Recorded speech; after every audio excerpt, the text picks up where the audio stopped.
back, Love Nation. This is Nina. Make sure you guys like, share, and subscribe. Thank you guys for coming to my channel, Love Nation. We finally have the Colleen Hoover transcript. I've been trying to leaf through it. Most of it seems to be in some sort of an order. However, if I catch it out of order, I will let you guys know. You guys know that a lot of things has been under seal with this case, and we have not exactly heard from Colleen Hoover yet. Colleen Hoover being the original writer of the book, It Ends With Us. And we'll be scrolling through this and, make your comments below. So where it says Q, that is coming from a lawyer asking a question. Where it says A, that answer is Colleen Hoover. And yeah, it does seem like this is out of order because it literally starts with A, yes. We don't even know what the question is. So some of this will be skipping around and I'll be reading through this. And we may be coming back to make a part 2. Let's go. And why did you write that book? What inspired you? My mother and father were married until I was 2. And I know that she suffered a lot of in adult situations at the hands of him. And it was always very confusing to me how that relationship happened. Because my mother, is an extremely strong and independent woman. And I decided to put myself in her shoes with the book and, kind of understand why women stay as long as they do or why they find it hard to leave. It was loosely based on my mom and my father's story. So you were modeling the character of Lily as a strong, independent woman after your mother? Yes. Now the book became popular on the book talk community on TikTok, right? Yes. Well, what is book talk? Book talk is a kind of hashtag they use on TikTok to describe when people are, okay, then they have an off-the-record discussion. Should I pause for a second? No, it's okay. We'll just keep going. Yes. You talk a little bit here about the nonprofit that you founded. Is that the Bookworm Box? Yes. And then you mentioned a 501c3 called Book Bonanza. Yes. What is Book Bonanza? Book Bonanza, well, the 501c3 was called the Bookworm Box. Book Bonanza was an event that we started to help raise funds for the Bookworm Box. It was a signing that went on we did it once a year for 5 or 6 years. Can't remember the exact date. And you said it's a signing? Uh-huh. How many people typically come to Book Bonanza? Probably 3,000, including the authors. So other authors, in addition to yourself, attend Book Bonanza. About 200. And do people pay an admission price? Yes. That's how you fundraise? Yes, and we do sponsors. Now it's skipping several pages and it's going more into the discussion around the movie. April 11th, and talked a little bit about your fears and what you learned about him, correct? Yes. And at the top you say, big fear, it's a little aisle option to someone who thinks it's a hot romance and they'll take it in absolute wrong direction. Yes. Why was that your big fear? I feel like the film or the book had a good message, and romance has a stigma that every romance novel is just about adult relations. And I wanted to make sure that that wasn't the film they would be making. You didn't want it to be focused on adult relations. Right, I wanted to reflect the book. And in your view, the theme of the book be more female empowerment than adult relations? Yes. And then in the next paragraph, you talk about the fact that one of the film options that you previously did was not a great experience. I think you mentioned that here before. Yes. So you were letting Mr. Baldoni know this here? Yes. And then if you go down to and it skips a few pages of transcript, and it says, was based on his life and a violation of his copyrights. Ms. Zeldin objects. Colleen says, I was not aware. Now the questions start again. At some point, did you enter into an agreement to give Wayfarer the film rights for It Ends With Us? Yes. And at that time, did you know that Mr. Baldoni would direct it? No. What was your understanding at the time of who would direct it? Well, I knew that, signing the rights was the first step and that they would have to find distribution, a director, other producers. So it was just the first step. So I didn't know what was to come. And but he did not express desire to direct it. So you expressed here that you had hoped a woman would direct it?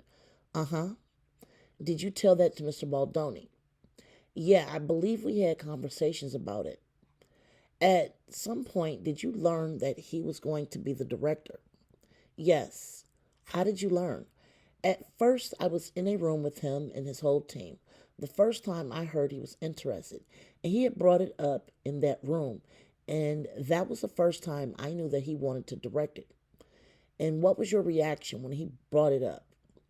I think everyone's reaction was concern, and they expressed it and said that they think it should be a woman who directs it.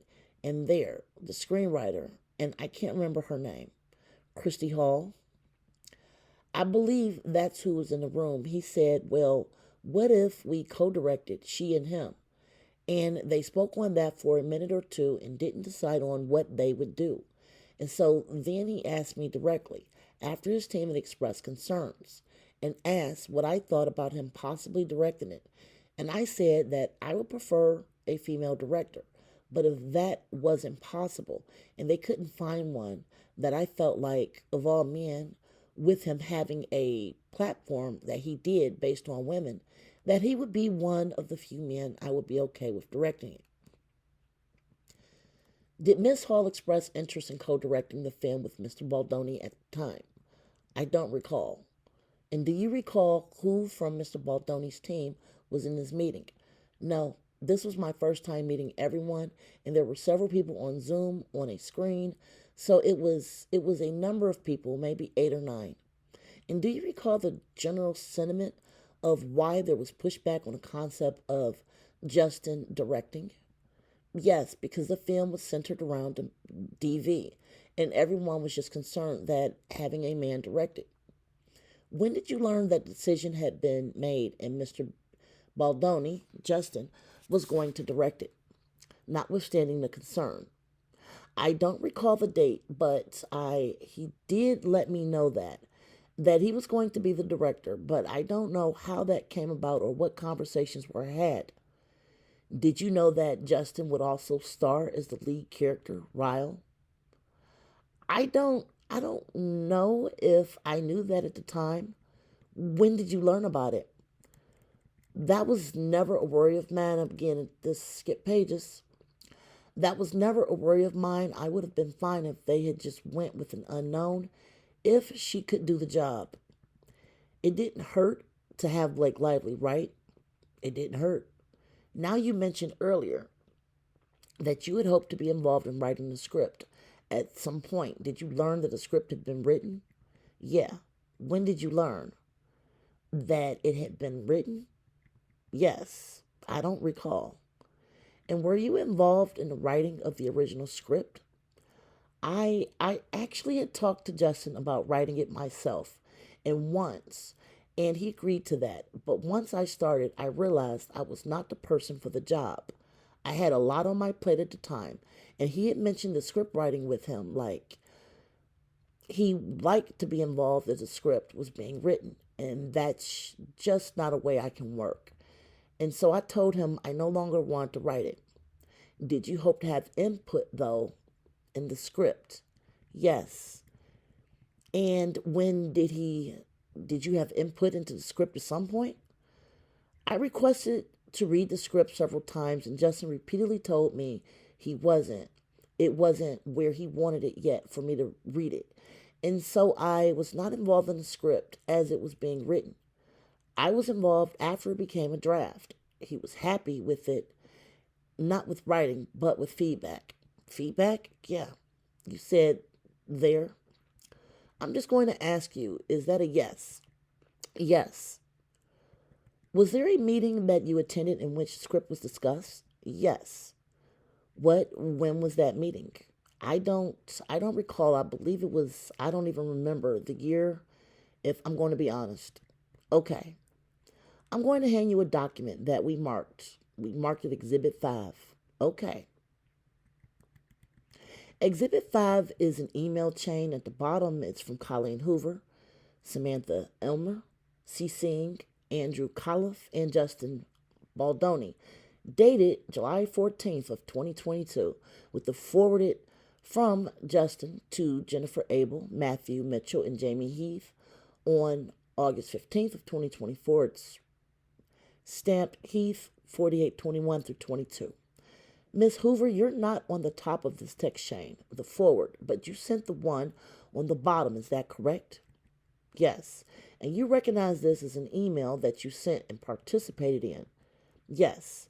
And it looks like at this time, July of 2022, you may have been to a visit. It looks like you were getting on a plane. Is this when the meeting took place? Yes. Okay, so what happened who was at the meeting? So Justin had held a contest for readers to read the script and attend his offices. And that was what the meeting was. Everybody read from the script. And then they had a discussion with the readers who had been selected they just kind of asked some questions about the script, and because they were still in the process of writing it and wanted to see what readers thought of it at that stage. And how did you feel about your role in the script meeting? Objection. I was, and then it cuts off, and then a lawyer asks, let me ask you a preliminary question. What was your role in the script reading? Another objection. My role, I thought, would to go into and be a part of the discussion, but Justin asked me not to speak during the script meeting. Did he tell you why? I think it was because he didn't want me to ask questions that could influence readers. Questions. But that was the first week I had access to the script as well. Did you have thoughts that you wanted to share? Yes. Did you have thoughts that you would have liked to share at the meeting if you could have? Yes. And when you wrote this email with those notes, was this your attempt to share the thoughts that you couldn't share at the meeting? Well, I asked him if I could get my thoughts to him, and he said that they were on a time crunch and that if I had thoughts to send them that day. And so after the script meeting, I went back to my hotel before the flight and wrote these thoughts, but it was based on what I had read during the meeting that day. He had given me the script a few days before this, but it was during Book Bonanza, which is the busiest weekend of the year, and I didn't have a free second to really write down thoughts or read it. Were you satisfied with the input that Mr. Justin Baldoni was taking from you at the time? Another objection. It was early. It was early on, so I can just say that I wasn't satisfied that I wasn't given the script as it was being polished or made to his liking. He would not send it to me. I thought that it'd be nice to have an earlier input as it was being written. Did you ever share this with Justin, your thoughts on how intimacy should be portrayed in film? I don't recall. I'm going to hand you Exhibit 6.